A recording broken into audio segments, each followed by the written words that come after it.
As I drove up the long dirt road towards the Benningham family home, something in me went quiet. The trees on both sides and the road stretched ahead like it had no end. It felt eerie, not just because the place itself, but because of what I knew had happened on this land. With every turn of the wheel, I kept thinking about the people who were forced to walk the same path. Enslaved men, women, and children who live under the Benningham and Cameron families. People who may have dreamed of escaping, who may have looked down the same road and wondered if freedom was somewhere beyond the trees. That drive felt long to me. And I was in a car, safe, free, and choosing to be here. I couldn't stop imagining what it must have felt like for someone trying to run, trying to hide, trying to survive. How far this road must have seemed when every step carried fear. So before I even reached the house, I felt the weight of their footsteps. And I knew this visit wasn't just about filming a historic site. It was about honoring the people whose lives shaped this land long before I arrived.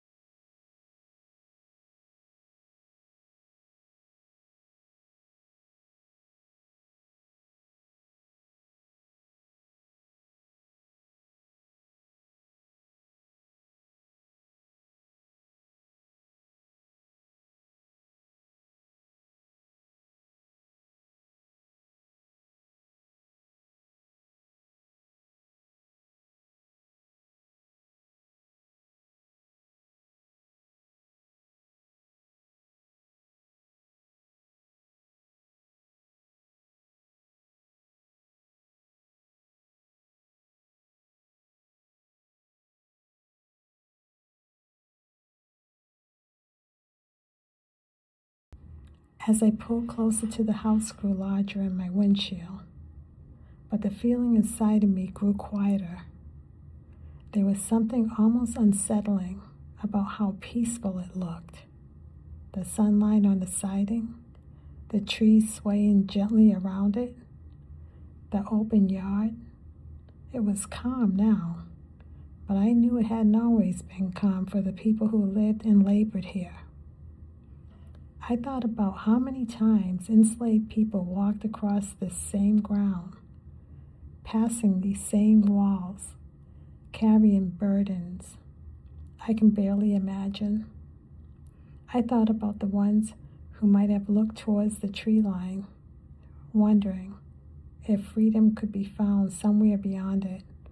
Standing here, I could almost feel their presence, not as shadows, but as human beings whose lives mattered, whose story deserved to be told with dignity. Even the smaller buildings off to the sides, the sheds and workspace, felt like they were holding memories. Every structure had a purpose and the system that controlled their lives. And yet, here I was, free, safe, able to come and go, and that contrast hit me deeply. This place wasn't just history. It was a reminder of resilience, of survival, of people who endured more than I will ever fully understand. I made my way to the visiting center. From the outside, it looked simple, just another building on the property. But stepping towards those doors, I felt something change. This wasn't just a place to get information. It was a doorway into a human side of Stagwell. Inside, the first thing that caught my eye was a large display filled with photographs of descendants. families whose roots trace back to the people who were enslaved here. Faces from different generations, some smiling, some solemn, all carrying stories that survive against the odds. Seeing those photographs made me feel real in a different way. These weren't just historical facts or dates on a timeline. These were people with real names, families, and legacies. Some of them lived through the emancipation. Others were children and grandchildren of those who endured slavery on this land. Standing there, looking at the board, I felt the weight of what I was documenting. I wasn't just filming building. I was walking through the history of real families. Families who kept their stories alive so that places like this could tell the truth. When I step out of the visitor center and walk towards the back of the Plantation house, the space opened up in a way that felt almost peaceful, but that peace carried a weight. The sunlight on the grass, the trees surrounding the yard, the white fence, it all looked calm. But I knew this yard had witnessed lives under control, under surveillance, under someone else's power. From here, you can see the house from a different angle. Not the formal front, but the working side. This is the side where enslaved people would move constantly, carrying water, tending fire, cooking, cleaning, repairing, doing the endless labor that kept the household running. The small shed off to the right, the fence area, the open yard of it was part of the daily rhythm of work. Standing here, I can almost imagine the footsteps, the voices, the routine that once filled the space. This wasn't just a backyard. It was a workspace, a place of labor, a place where people endured, survived, and held on to their humanity in ways we can only begin to understand.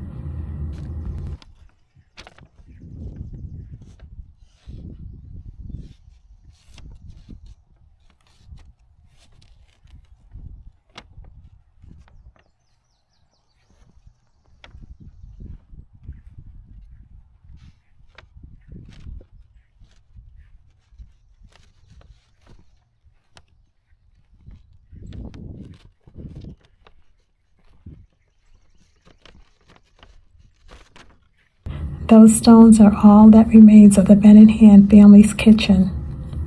Archaeologists found evidence that enslaved cooks lived here with their families, growing vegetables, drawing water, and cooking over open hearths. The kitchen stood apart from the main house, a physical and a symbolic separation between the enslaved workers and the family they served. Yet, in this space, those cooks preserved culture, blending African, Native, and European traditions in ways that kept their heritage alive.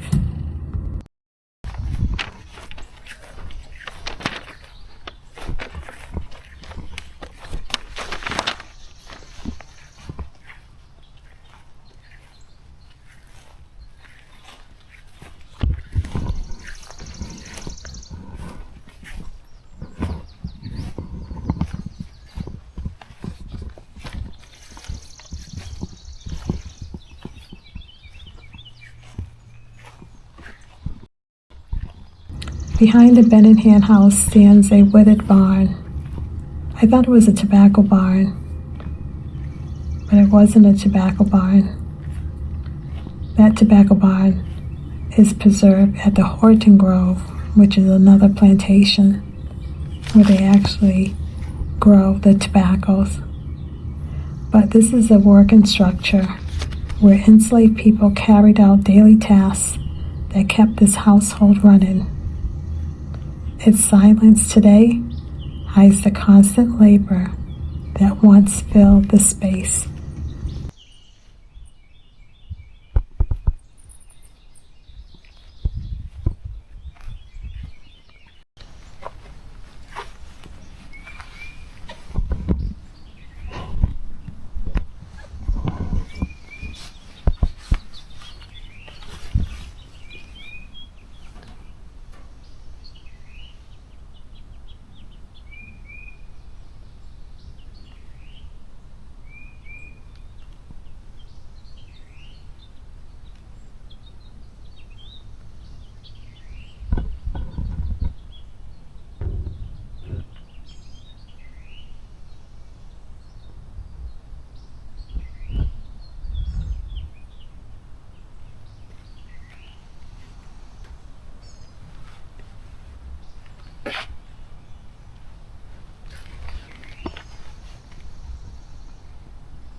This log structure is one of the original one-room houses where enslaved families lived on the Bellingham property. It is part of the earliest phase of Stagville constructions, the 1780s and 1790s, and it represents the domestic enslaved community who lived close to the main house. It was home for the entire family, often several people in one room. Is one of the few surviving structures that show how enslaved people lived on the main plantation site. This was step 3 on my self-guided tour, the enslaved dwelling. They were cooks, caretakers, and laborers whose work never stopped. Entire families lived in a small space just steps away from the house where they served.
I couldn't go inside the house, but through the window, I caught a glimpse of one of the rooms.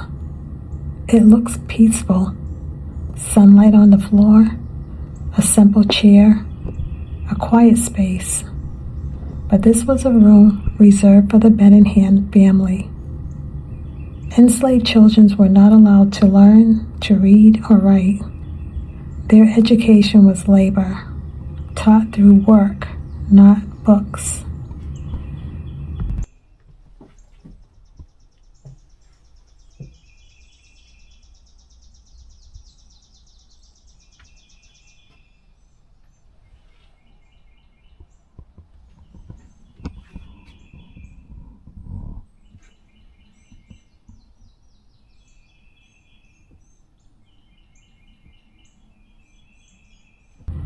Plantation family burial ground. The cemeteries for enslavers, not the enslaved. The stone walls and iron gates indicate a formal protected burial site. The enslaved people who lived and labored here were not buried in places like this. Their graves were unmarked, separated, and often lost to time. Standing here, I felt the weight of that absence. The silence of the people whose names were not carved in stone, but whose lives shape every inch of this land. The stone tables are ledger stones, or table tombs, a style used for wealthy white families in the 1700s to the 1800s. The location is deep in the woods because many plantation families place their cemeteries away from the main house, but still on their land. Enslaved burial grounds were typically unmarked, separated from the enslavers' cemetery, located in the woods or marginal areas, identified today only through archaeology, oral history, or ground depressions. At Stagville, the known enslaved burial sites are not part of the public walking tour. Many are unmarked and still being studied. So, when I walk into the woods, hoping to find where enslaved people were buried, I was following a human instinct, wanting to pay my respects, wanting to see where they rested. But the site I reach is the Plantation family cemetery, not the enslaved burial ground. This is where the Plantation story ends for me, not with the house, or the outbuildings, or even the cemetery, but with the truth that the people who built this place, who sustained it, who endured it, are the ones whose stories I came here to find. And their story continues as long as I leave this part of the plantation and make my way towards the Horton Grove, where the larger enslaved community lived a mile away from the main house. This land holds their footsteps, their labor, their resilience, and their memory deserves to be carried forward.